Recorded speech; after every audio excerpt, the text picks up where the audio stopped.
ran well or something.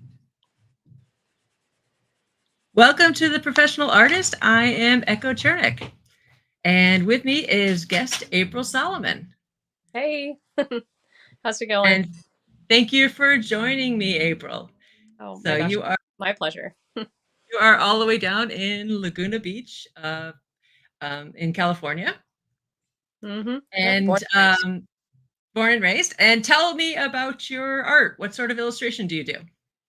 Until recently, I've been trying to come up with a fun tagline or punchline when people say, "What do you do?" And talking to your husband Lazarus, he, made a great comment about, "Well, why don't you tell people you're a dragon specialist?" So that's how I've been labeling myself ever since. I tell people, "Well, I'm a dragon specialist," and people are like, "Oh, well, tell me more about that." And so I get to tell them more about the fantasy work that I do, primarily, dragons and plenty of werewolves and unicorns and mermaids and the whole fantasy realm, and all traditional mediums, oil, acrylic, gouache, color pencil, pen and ink, charcoal, and some digital now. I've gotten into some digital recently, and I'm getting better at that. But traditional mediums are where my heart is, and it's where we'll always be. How did you start drawing dragons? It's a very good question, and I really wish I could remember the first dragon I ever did. But I did grow up with films like Neverending Story, The Labyrinth, Dark Crystal. My mom says that I would draw the dragon from Sleeping Beauty, the Maleficent dragon, over and over and over again. How old were you?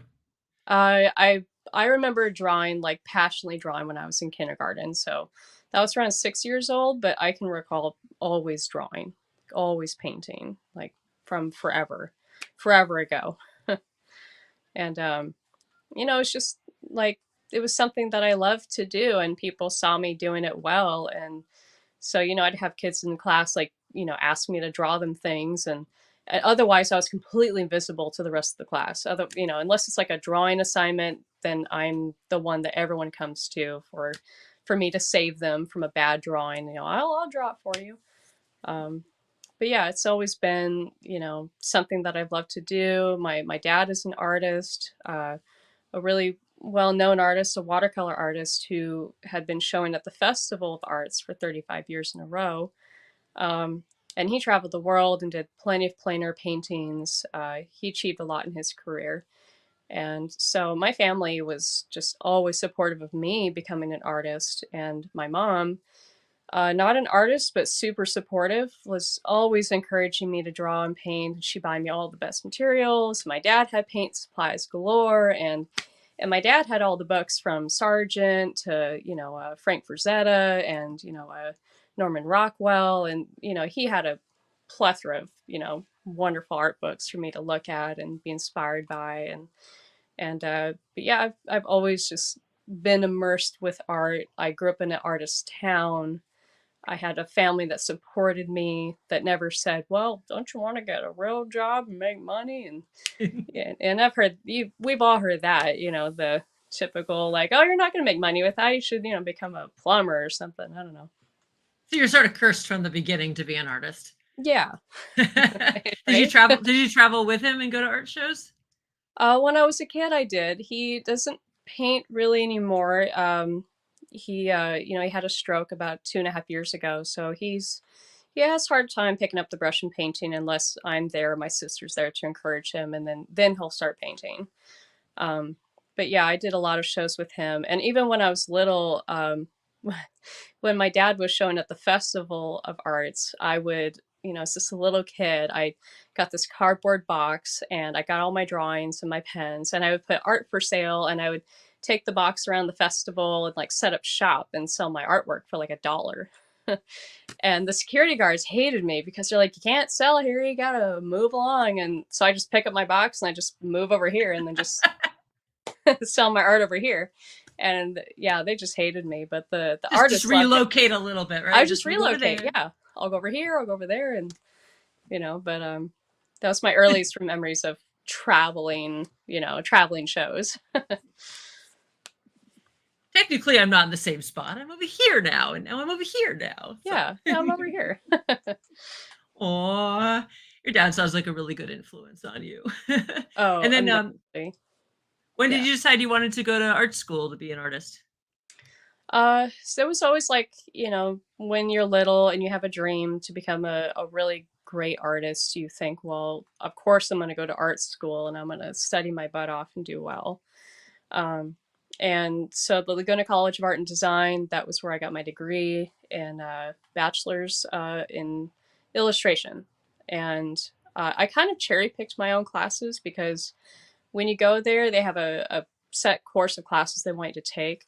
And I originally went there not to get a degree, but just because I felt like I suffered through 12 years of normal school, and I just want to draw and paint. I don't want to take math. I don't want social study. I don't want that. Okay, I just want to take art classes. Okay, and so I took sculpture. I took fine art painting. I took fantasy sculpture.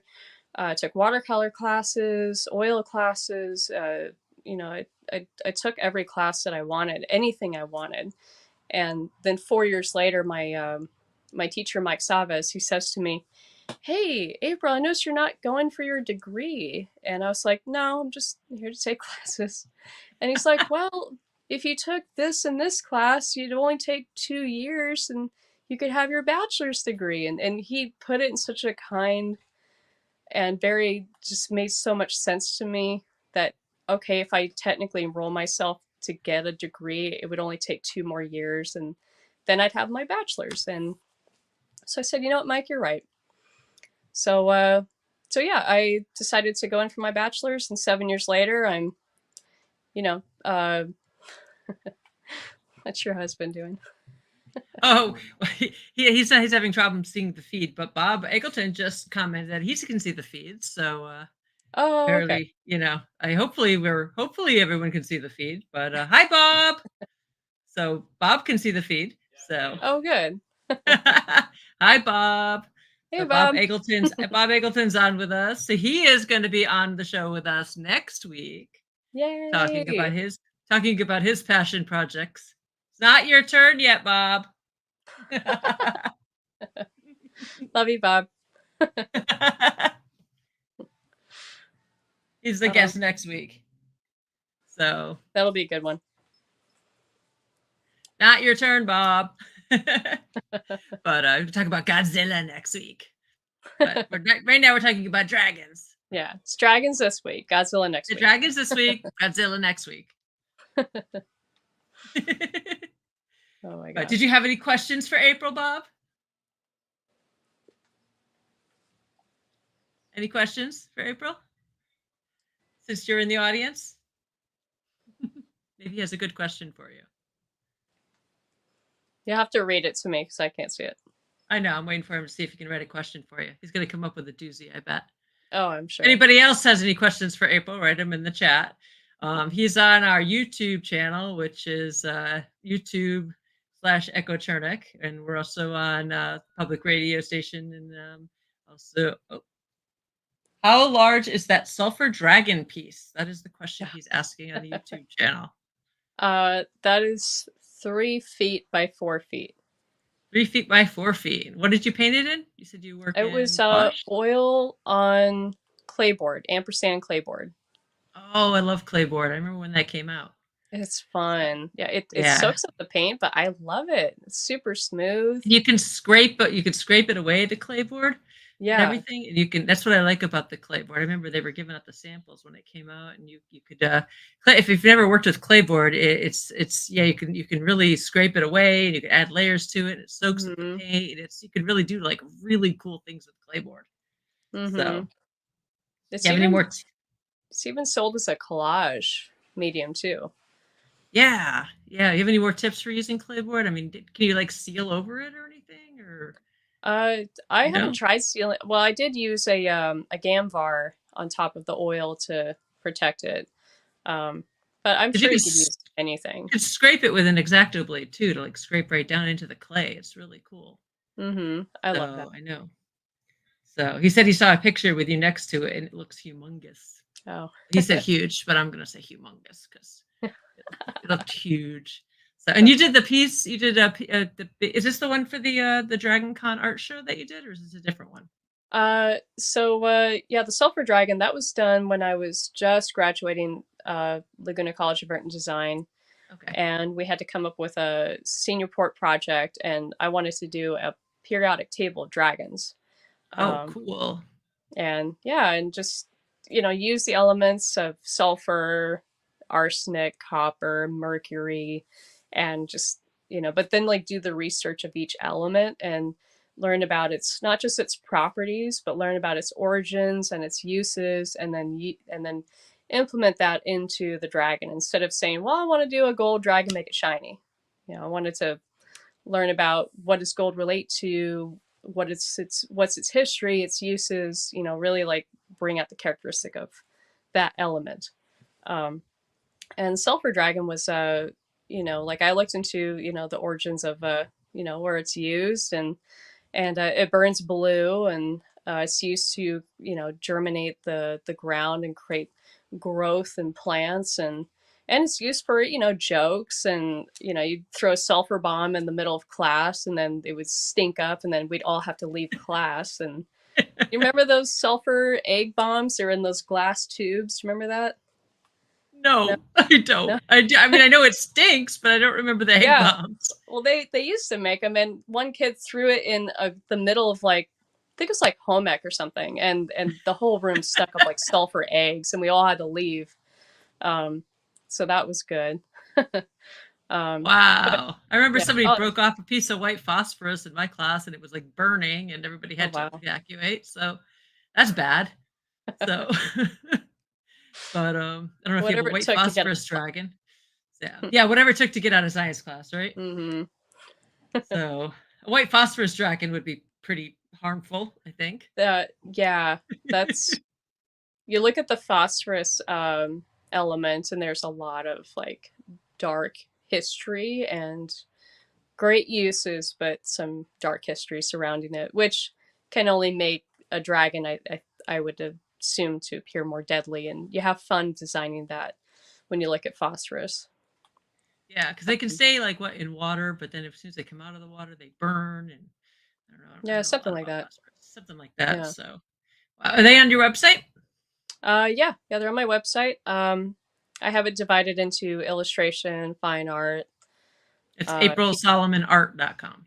Yep, So. aprilsolomonart.com. Cool. And then And you did the piece for the Dragon Con art show this year. I did. I Yeah. don't know if like I'm allowed to show it. I mean, it's behind me, like kind of. Not everybody can see because it's not Okay. we're on the public radio too, so they can't see that. But if when it's on your website, that'll be like Labor Day. Is the Dragon Con? It's for the blood drive, right? Yeah, for the blood drive, and so that's going to be printed on 10,000 T-shirts, and you only get one if you donate blood. And How did you it get was really that? great. Did they ask? Yeah.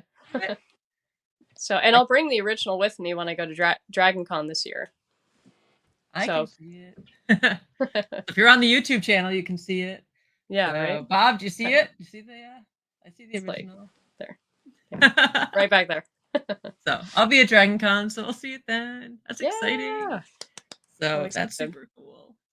So, and how long have you been illustrating professionally? So, professionally speaking, or in total, I guess. Well, I kind of feel like I don't know if you feel this way. Like you feel like with each chapter of your life, there's like a new growth spurt that's happening, and you kind of not throw out all the old ways of how you were carrying your business, but it almost kind of feels like you have to if you want to grow, but you kind of still use the old platform and ways of how you're running your business. But like since I graduated and since I've been doing a lot of shows, I quit my full-time job to do the career of being an artist full-time. And so I've just been trying really hard to figure out how do I support myself with my art habit and create work that means something to me, while at the same time putting myself out there, letting people know I'm available for work. Um, it's different. Like I feel like since I've graduated, it's been a much more different type of commitment, and Mhm. it's not just waiting for something to happen, but really putting yourself out there and trying to make things happen. You meet people, give people your business card and tell them what you're doing, tell them what you're passionate about, making those connections. And that's, I feel like now, I like to call myself a working professional, self-supporting artist, and I am, but I'm certainly still trying to figure out what is the flow of it, what is the foundation I can stand on, and feel more secure and confident with the plan, because the plan is still shifting around. And I figure out things that work and I figure out things that don't work, but then they kind of do, and I take that one little piece and I keep that, but I throw the rest away, and I just kind of keep building that Lego piece of what works, what doesn't work. Um Well, that's and part of the journey. You figure yeah, that out as you know, as you proceed, and don't necessarily throw it away. You just sort of store it away for later so you can build on it. right, yeah. And as Bob says, when you follow your passion, all will come. So, Mm, even if you find something that doesn't work, don't just throw it away. Just store it away because you learned something and you might need it for mm-hmm, later. So, everything you learn is knowledge mm-hmm. that you use. So, um, I can go hear on. typing. Oh, your video just kind of went out.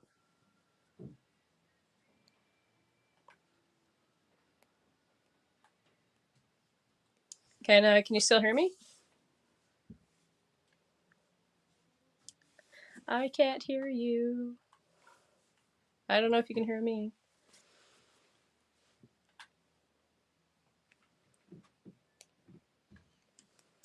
Well, it is live, so I can't hear you anymore, and I can't see you. Um, so I can just keep talking. Um, so yeah, the Sawdust Festival.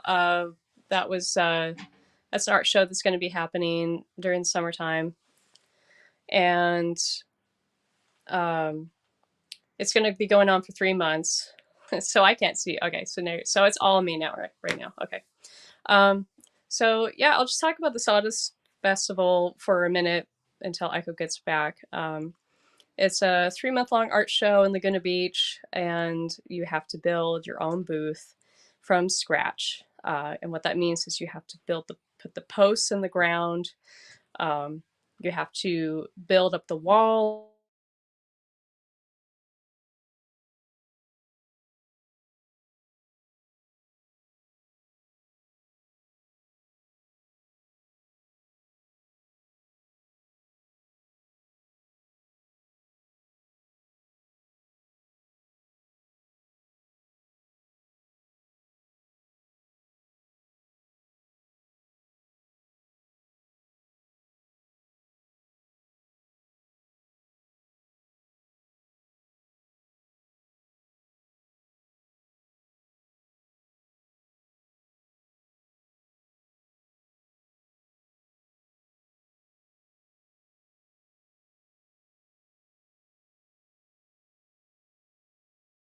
Says I'm still alive. Oh, there I am. Hi. So who knows if we will use this video or, oh, there we are. Yeah, Hey, I I apologize for the unexpected alien invasion. Are we still live? There we go. we are. Did you I just did you kept keep talking? talking. Perfect. Let's keep I, going as if I just kept it rolling. cool. Unexpected blue screen of death, but I have returned. So Yes. keep going.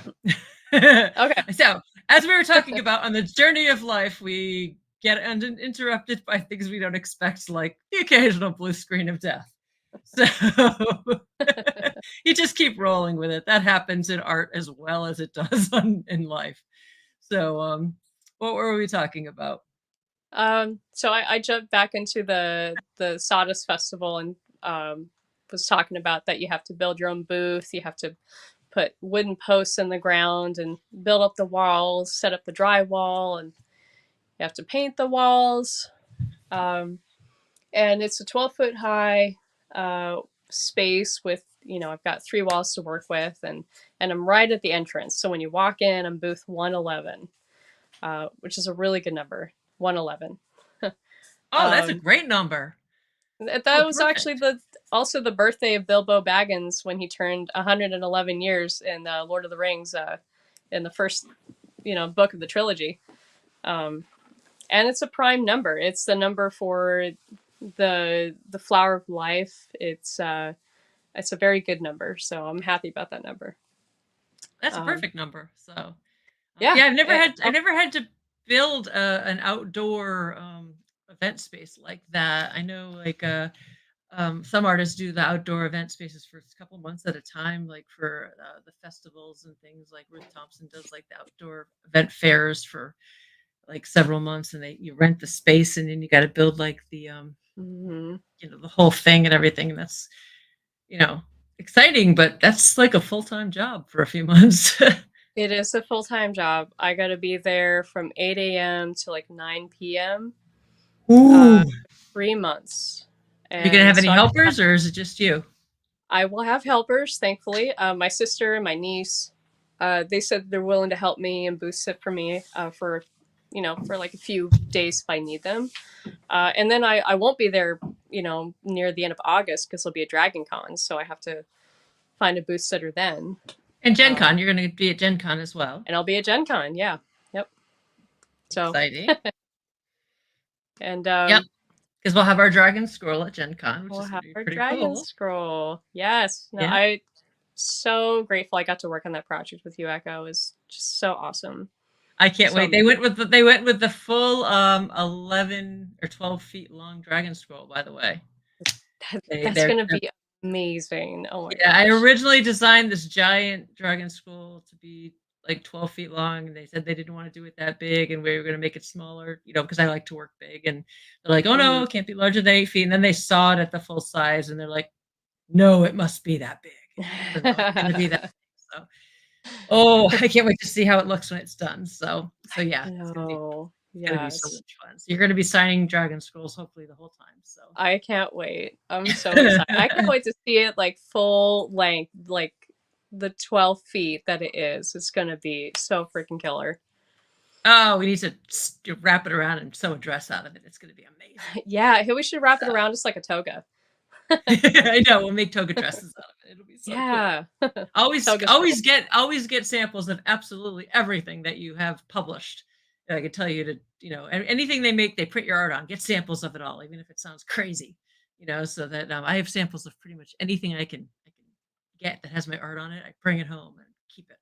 So, Mm-hmm. some of the Yeah. beverages after 20 years look kind of gross, but it's okay. They have chunky stuff in them. Just I wouldn't advise drinking Yeah. them, but.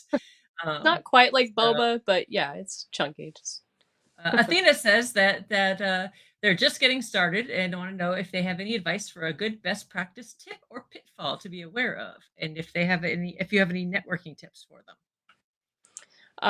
So for me, one of the best networking tips that I've received from friends and professional fellow artists is if you can do a show in public, I highly recommend you do that because you get to meet people face to face and you get to meet the people who love your work. You get to experience that energy of appreciation like right here on a personal level.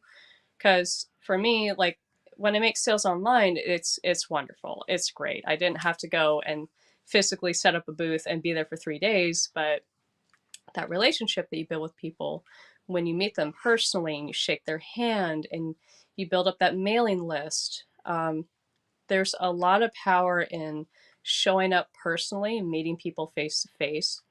They It really builds your remember confidence. that too. They really remember Yeah, when you say something nice to them, or they look at their yeah. portfolio, or they just I don't know. It means a lot to them, which is really cool. Mm-hmm. It's amazing how It much you really can does. make an impact. So Yeah, it really, really does. And still, even today, like, I feel so excited to meet not just the people that appreciate my work, but I get to see and meet the artists that have inspired me over the years. And I get to meet them in person and tell them to their face, oh my gosh, your work is amazing. You've inspired me all these years, blah, blah, blah, blah, blah. All the weird, gushy stuff that you want to say. But yeah, and make cards, like, very important. Make cards for yourself, because then when you meet a possible client, you have that card and you can confidently give them your card and say, well, it's nice to meet you. Here's my card. I'd love to be in touch. And, there's a real secret sauce to, I feel like, the business when you get to meet the person face to face and you can give them your card and make that connection. And there's a lot of jobs that I've heard about people getting simply from word of mouth or because they knew somebody, like personally knew that person. And then they were able to get that job or that connection, you know? I always say to put your art on the card, because then when they get home Yeah. and your card's gone through the laundry and then they pull it out and they're like, why do I even have this? Oh yeah, that's right. I liked this art. They're not like, who is this person? Why do I have this thing? This That they random remember phone it. number, no name. I've had people come up and they're like, I've had your card in my wallet for like 15 years and now I'm a creative director and I've been waiting to hire you. And I'm like, you've been carrying my card around for 15 years? Wow. I mean, it looks That's like you one hell of picked a your wallet. teeth with it. Yeah, it looked like you picked your teeth with it a few times, but sure. All created and folded and Yeah. It's like, how many doors have you picked open with that thing? I mean, but yeah. And they wanted to know if you have any pitfalls to be aware of, like anything that any warnings. So I mean, for me, like, a pitfall for me is myself. I can be my greatest cheerleader and my greatest. It's a double-edged sword when you're an artist. You want to constantly improve, but at the same time, give yourself room to appreciate where you are right now in your artistic journey, and don't compare and despair to other people. And doing things that are good for your mental health, like exercise, like going for a simple walk, like 15 minutes in the morning. Surround yourself with people that are going to cheer you on. Surround yourself with other artists that are going through the same journey as you, or people who you aspire to. And you want to surround yourself with positive people who want you to succeed, and and create those connections. Like, I even host like an online Zoom chat like once a week, with some close friends of mine, and present company included. And we chat about art and we paint art, and and that's kind of a nice weekly check-in, just a weekly check-in with people, with other fellow creatives. And it's because you're in your studio alone most of the time. And so when you reach out and meet other artists, even just once a week, it's just such a really nice way to feel like you're on the path. You're still on the path, and you might hit those roadblocks, but then you turn around and tell another artist, hey, I'm experiencing this shit. And then they'll be like, oh yeah, no, I'm going through the same thing. You're like, oh, okay, I thought it was a me thing. This is actually just a human thing. It's not an April thing. And just be kind to yourself, really, really, just remember that you are exactly where you're supposed to be. You're not supposed to be where your hero is 20 years down the road. You're supposed to be here and now, and that's exactly where you're supposed to be in your career or your hobby or whatever it is. And just learning to honor and appreciate yourself more in your journey as an artist. I would definitely advise that. Bob says to be a fan of your friends. Yes. And Exactly. he also says that part of your talent, April, is simply because you're outgoing and not afraid to meet and talk to people. Oh, April is so outgoing. I know. I am such a freaking butterfly these days. I mean, I remember a long time ago when I couldn't talk to anybody. I couldn't even say a word. Like, and I went through a lot of therapy when I was in middle school because I couldn't talk to people. I didn't know how to talk to people. I wanted to, but I just didn't know how to.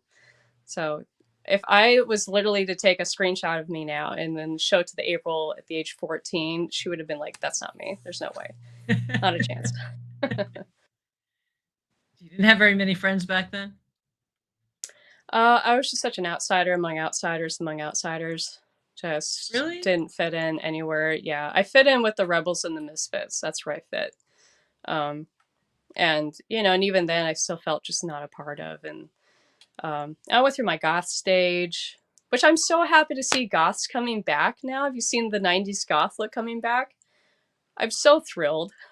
I'm I don't just even so know it happy. ever left. I mean, my I old didn't. wardrobe is still black, so Nice. so Yeah, and then I went through my punk stage and my hippie stage, and then somewhere in the middle, it just got all mixed up. Oh yeah, and I had my raver stage, so I've definitely had my artists my. have always fit in like all circles. That's like a fantastic skill of artists. You know, we could Hmm. kind of fit in all social circles and, get invited to all the parties. And we could always kind of skip those levels and, fit in because we're unique and nerds and Hmm.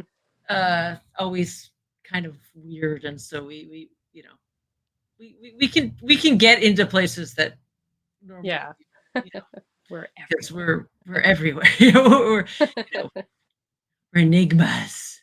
So And I think we delight in the experience of life. yeah. Like we're always, like artists that I've talked to, we're always delighted to experience new things that are going to inspire us in our art. So, like I love, like if there was ever an answer to like what's the meaning of life, I would tell myself, well, it's to experience it with your life. To you create that meaning for yourself. And I find a lot of that meaning in my art when I'm painting or drawing. I swear to God, like sometimes I just enter this trance, and I'm just so euphorically happy in that moment of painting or drawing whatever it is I'm making, and I could just literally fall asleep forever in that moment because I would have just experienced that bliss of creation. And that's the weird fun part Athena of being. say, Athena says, I've heard there are certain events or fairs that sometimes artists should be wary of because of certain mentalities or culture that exists there. Have either of you ever experienced that? Certain Cultures, mental- like negative ones, or just there are certain events or fairs that sometimes artists should be wary of because of certain mentalities or culture that exists there. I don't know of them. Sure, I'm not sure. I'm not sure what you mean. I mean, like, I guess you go where you feel like you fit, or you'd want to go where you'd want to be. Like, I wouldn't go to a dog, or I guess like a tea set watercolor convention and feel a part of. I would appreciate the medium, but I would immediately be like, okay, do I go to Monster Palooza or do I go to this watercolor teacup convention artist ceremony? Like, I go to the monster show. Like, you figure out where you fit and where you want to Yeah, go. you gotta figure out where you go. I do the comic book conventions and the popular culture conventions. And for a summer, two summers, I think we tried. And when we lived in Florida with the kids, we tried doing like the outdoor shows, sort of like I guess the one in the ones like you're doing in Oh Laguna yeah. Beach. We tried Hmm. with the tents and stuff like that. We tried doing it in Florida because that's those are popular there, like with the beach and stuff. And we figured those would be really good because they get a lot of tourists and stuff. Hmm. And we learned that that did not suit my fans well because the only fans that we got that came to and got my art were the exact same ones that went to the comic book conventions that I saw at the fairs and the comic book conventions and stuff. And everybody else was just like, oh, naked ladies and stuff and boobies and things and we're like okay, they were looking for like the dogs and teacups and things and it was not my scene at all. So Yeah. the same people were like, all right, we'll just see you at Dragon Con, and I'm like, okay, no, not my. So we quickly decided that was not in fact my scene. So it was rather disheartening in fact. And so it was a good lesson in that uh, you learn really fast that it's not your art, it's the people, and don't let it get you down if you're just in the wrong crowd.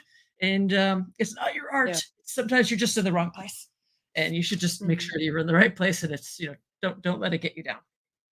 So Hmm. And they said they had a friend that did a bunch of makers markets, and some were welcoming and some were unkind. And it can be really hard on your spirit because you feel like, oh my God, my art must suck. These people are being so mean. They hate my art. Why are they making all these comments? It's not your art. It's literally, it can just be the crowd. And Yeah. so, just make sure you're in the right place with people that understand your art. So Yeah. there's a lot of And people in the world. yeah, yes. But that's what I love about the shows is you're right up in front and you get to make those connections like that are so personal. And those people that you make that connection with, like I've had people come back and seek me out at the same shows. I had, I've been at WonderCon now for like 11 years. And I have the same people come by every year and they hunt me down. And even Monsterpalooza this year. It was my second year showing at this MonsterCon in Pasadena just last weekend, actually. And I had people come by my booth and said, "Hey, you're still here, good." And then they bought whatever, and I made a werewolf zine this year. I never made one before, but I made Oh, cool. this Creature like little zine. werewolf zine, and it's a werewolf transformation. And I Oh, did it all in neat. Procreate. Is that on your website too? It's going to be up on my website. I just finished it. And then the other kind of neat surprise that you get is you unfold it, it becomes a poster. Oh, it's a pinup.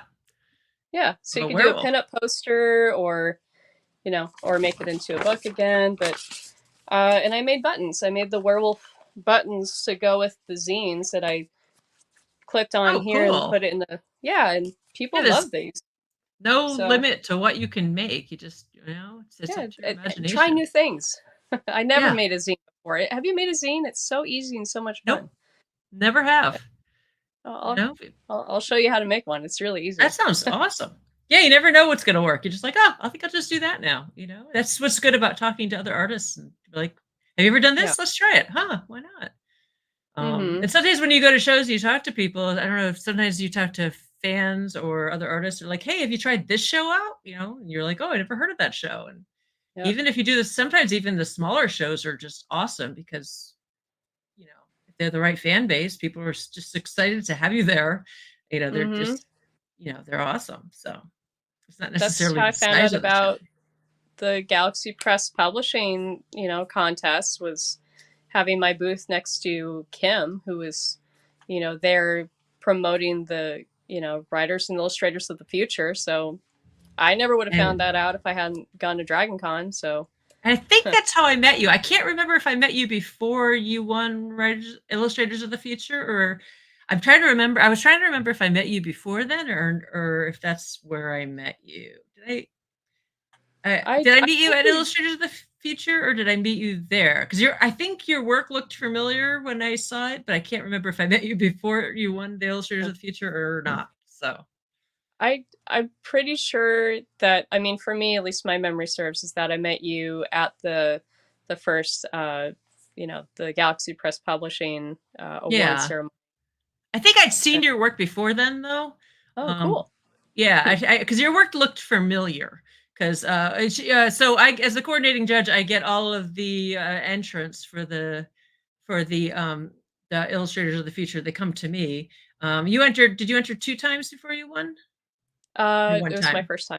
It was your first time. So yeah, Mhm. so when I get them in, yeah, because I think I'd seen it first before you entered because I remember, when I got it in, recognizing your work, I think. So I think I'd seen it before then and being excited when I saw it. I was like, "Ooh." So and then when you Oh, came cool. down, then we got to spend the whole, week together at the awards ceremony and everything. And you Mhm. guys were so fun. Just so fun to spend the week with you, and you were so excited, like a social butterfly and it was awesome. And then Mhm. yeah, that was all really really cool. And I teach the workshop down there. I think that was like my 7th year, 6th year when I was teaching the workshop with you, and um, all about the business of illustration and everything, which ultimately led to me doing this podcast that you're on now. It's um, it, but it's all connects. all connected together. So, but yeah. And I love it. I love that you were able to, you know, start something like this. And because, you know, like I'm always going to be looking for the next tip or piece of advice to, you know, help my career, or just know that I'm connected to a community of artists that are, you know, supporting each other, supporting one another, and just we're all cheering each other on. And, you know, that's just really important. And And when I get to see the interviews that you're doing, it's just so cool and super exciting. you do a couple other things too. You do Everyday Original, right? I do Everyday Original. That's Mark Chef's child, the Everyday Original, where he'll ask artists to submit their work and we sell it through his website. And that gets tossed to, you know, an email that goes out like right then and there. And he promotes it on Instagram, and it's a really great place to show your art and make some sales. That's been and make going on for quite a long time now. a long time. Yeah. I don't know how many years, but it's been going on for a while. So 10 years? It's been going on for a long time. You know, at that's least. about right. Yeah, I remember it's been going on for quite some time now. So, what else are you involved with? Um, well, I've got some more shows coming up. I'll be at the San Diego Comic Con selling the books, or yeah, selling and signing the books that I was in last year. And then I'll be at a Dragon Con and a LuxCon and the Sawdust Festival. So I have a lot of shows to do. And yeah, what I really want to do also in my community is I want to start a meetup.com artists like weekly get together. There's actually nothing there from what I've seen in my area, which is kind of weird. So I definitely want to start that. And yeah, and do my weekly chats and just continue to build my community. And just, oh yeah, and I'll be teaching classes at the Sawdust for free.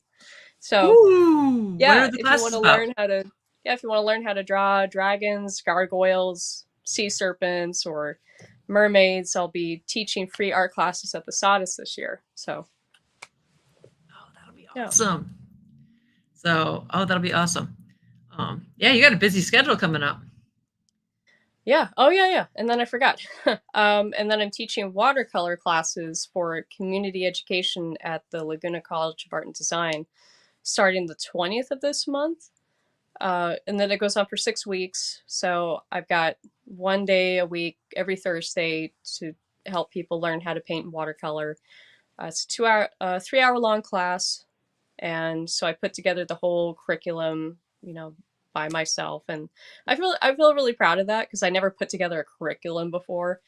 But, you know, once you start thinking about what can I teach about watercolor, and you think like, well, where do I start?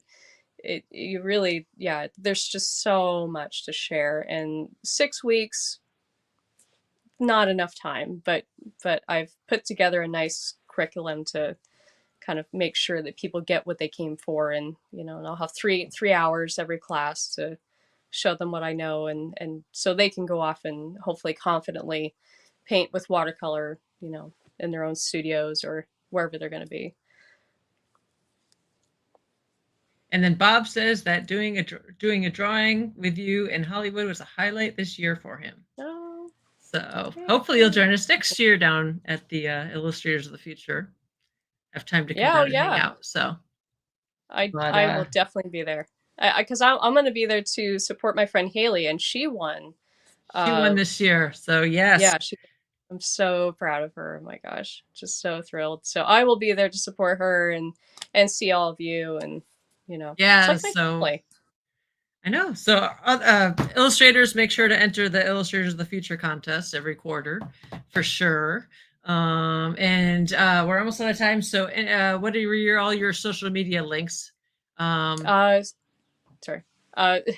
So yeah, aprilsolomonart.com is my website, and I have an Instagram name. It's April Solomon Art. Twitter is April Dragon Lady. And let's see. see what else I have. An art station, April Solomon Art. So I really try and make it easy for people to find me. I just use April Solomon Art for all my social medias, because I want to make it easy for people to know where I am. And I have an Etsy store, April Solomon Art, where you can buy most of my work. So yeah, that's that's the gist of it. And I do have a TikTok. I'll be playing with that a little bit more this year, but you can also find me there too on April Solomon Art. Awesome. And you can, if you go to my website, echochernick.com, you can find all my links to everything, including the YouTube site where you can leave questions, including suggestions for future shows and questions for, April as well. And you can also contact her directly. But if you have any questions about the episode or anything to answer for the future, and next week we'll have Bob Eggleton on, so we can talk all about Godzilla and other passion projects and fun stuff. And Bob can talk like crazy, as April can tell you, right? Bob knows how to talk. So we'll have a good time next week too. So thank you so much for April for coming and talk with me. I'd like to have you on sometime again in the future, hopefully with a little less technical difficulties. I'd love to have you again in the future. We made it work a little bit smoother next time, but I'd like to have you on again in the future too. So, we're going to be hanging out at Gen Con as well. So heck yeah, signing stuff. We got to get dinner. And we got to make some togas out of those scrolls. We'll wear the scroll togas. Scroll togas. Some scroll dragon togas. You can wear your side out, and I'll wear my side out, and we'll go out. Great idea. Dancing in our scroll togas. So it'll be awesome. Let's do it. Maybe that's what we should wear to the Illustrators event next year. We'll wear our scroll togas. Yeah. We'll wear our toga dresses, toga hats, toga bracelets, toga shoes. Toga dresses. Maybe Bob can come. We'll get him all gussied up in a toga tux. And toga tux. Yes. All right. Well, so everybody else, thank you for tuning in, and keep making art and keep making art and have a positive attitude. And any last words, April? Keep up that keep that art going. Happy painting. Happy painting. Happy painting. Happy trees. Happy trees. Yep. Happy accidents. Happy accidents. Bye. Bye.